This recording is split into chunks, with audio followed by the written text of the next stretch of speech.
আসসালামু আলাইকুম এভরিওয়ান। তো আজকে আমি আঁকতে চাচ্ছি জাতির ক্রাশকে। আর আমি কাকে আঁকছি এইটা তোমরাই কমেন্ট করে বলিও, কারণ তোমরা যদি চিনতে পারো তাহলে আমার একটা ভালো লাগা কাজ করবে যে হ্যাঁ হয়তো আমি আঁকতে পেরেছি ঠিকঠাক।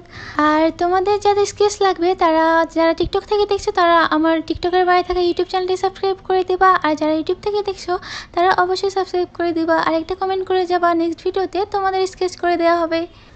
আর তোমরা যাই বলো সৌন্দর্য দিয়ে কিছু হয় না, এটা শুধু বইয়েই মানায়, আর বাস্তবে তো মানুষ সবসময় সুন্দরীর পিছিয়েই পড়ে থাকে। তো যাই হোক, সে কিন্তু যথেষ্ট পরিমাণে সুন্দর, তাকে দেখে ক্রাশ খাওয়াটা স্বাভাবিক ছেলেদের। আর তোমরা আমার ছবি আঁকার টুলস দেখে হাসাহাসি করো না। এখানে আমি অ্যাক্রিলিক কালারের যে ব্রাশ ইউজ করি আমি ওইটা ইউজ করেই কিন্তু চারকোল পাউডারগুলো ব্লেন্ড করতেছিলাম। তো এটা নিয়ে তোমরা হাসাহাসি করিও না প্লিজ প্লিজ, কারণ আমি গরিব আলট্রা প্রো ম্যাক্স, আমার কাছে অত টাকা নেই। আর তোমরা তো জানো না আমি কি পরিমাণ অলস। আমি এখানে যে পেন্সিলটি ইউজ করেছি এটা আমি মাত্র একবারই কেটেছিলাম, আর এটার মাথাটা দেখো কি পরিমাণ মোটা হয়ে গেছে। আমি এইটা দিয়ে পুরো স্কেচটি করেছি।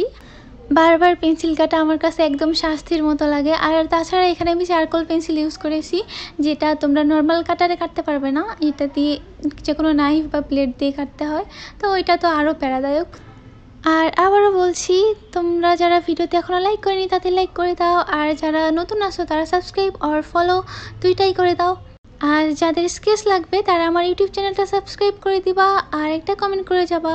তো এতক্ষণে তো তোমরা সবাই বুঝে গেছো যে এটা কাকে এঁকেছি, তো তাড়াতাড়ি কমেন্ট করো যে এটাকে, আর কেমন হয়েছে জানাতে ভুলবা না। আল্লাহ হাফেজ।